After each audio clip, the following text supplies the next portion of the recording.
नंद बाबा की गौशाला में एक गंगी नाम की गाय है और उस गाय का नियम है कि जब तक कन्हैया गाय दर्शन नहीं कर लेती थी तब तक चारा खाते न बहाने देती थी।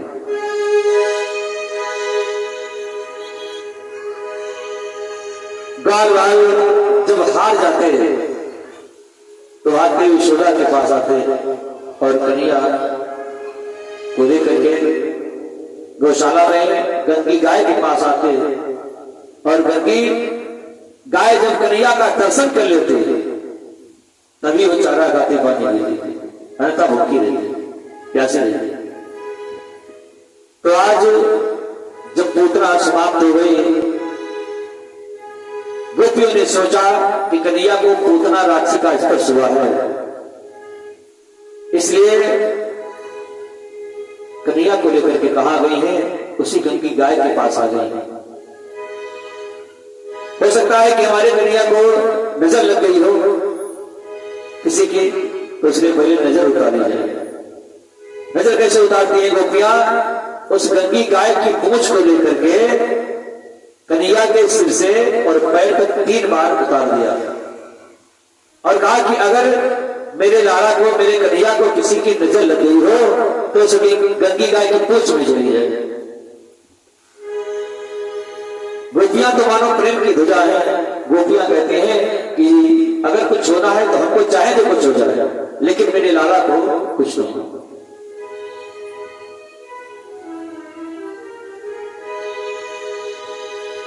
इसके बाद में फिर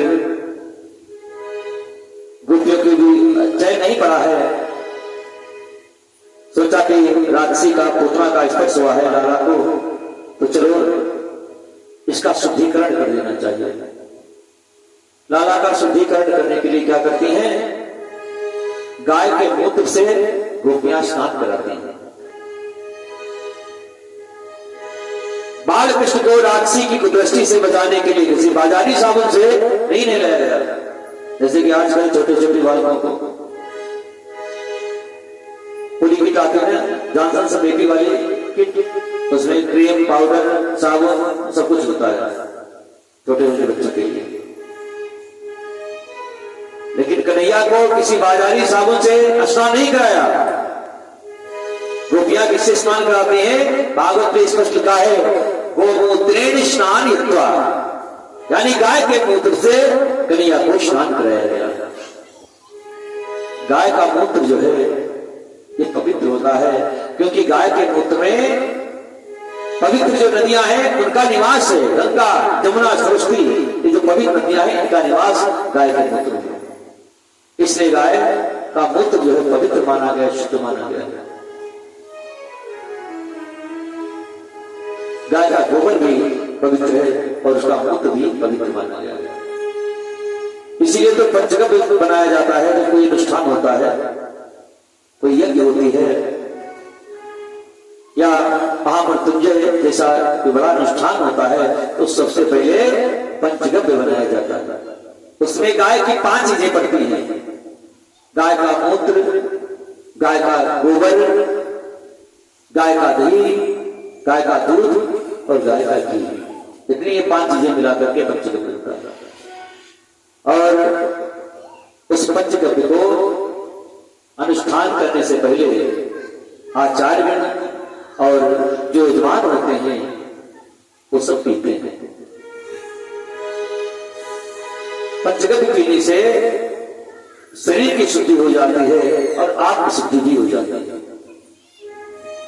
और वो जीव जो है अनुष्ठान में बैठने के लायक होता है, शुद्ध हो जाता है। इसलिए पंचगव्य का पान किया जाता है।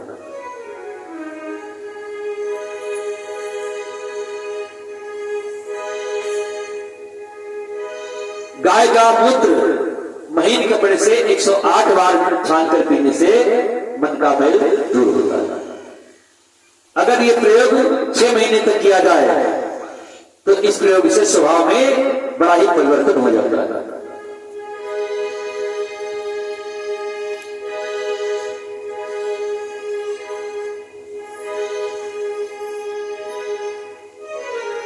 बिरहों में तुलसी, वृक्षों में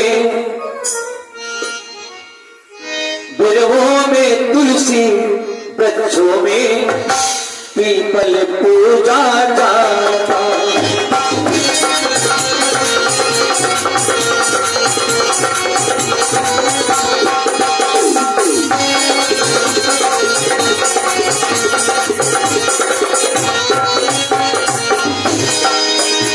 नदियों में गंगा, पशुओं में श्री पूजनीय गो माता।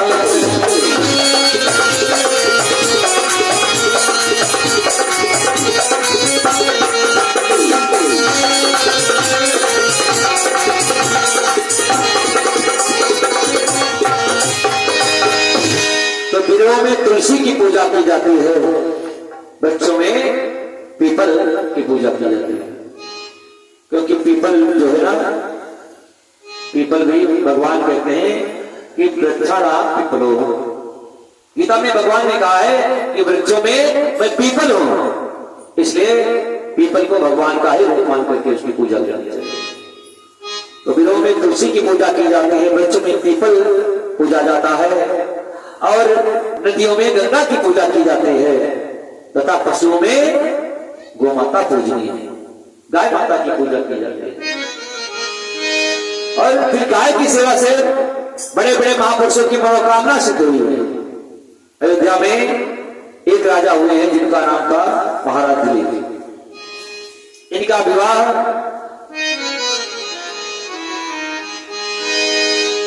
बहुत ही सुंदर कन्या के साथ में हुआ है। बड़ी पतिव्रता स्त्री पाई, जो हर समय धर्म के कार्यों में लगी रहती है, हर समय जो पूजा पाठ में लगी रहती है, और हर समय पति का ख्याल रखती है। क्योंकि लिखा है शास्त्र में, पति ही जप तप यज्ञ है, पति ही देव प्रधान। पति ही जप तप यज्ञ है, पति ही देव प्रधान, और पति ही नारी के लिए परम पूज्य भगवान।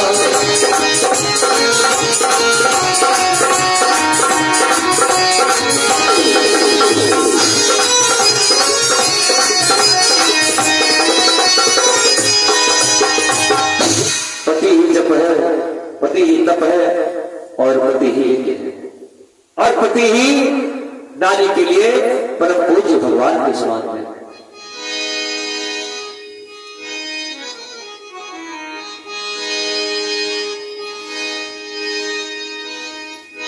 तुम्हारा दिलीप की जो पत्नी है उनका नाम क्या है? सुदक्षिणा देवी।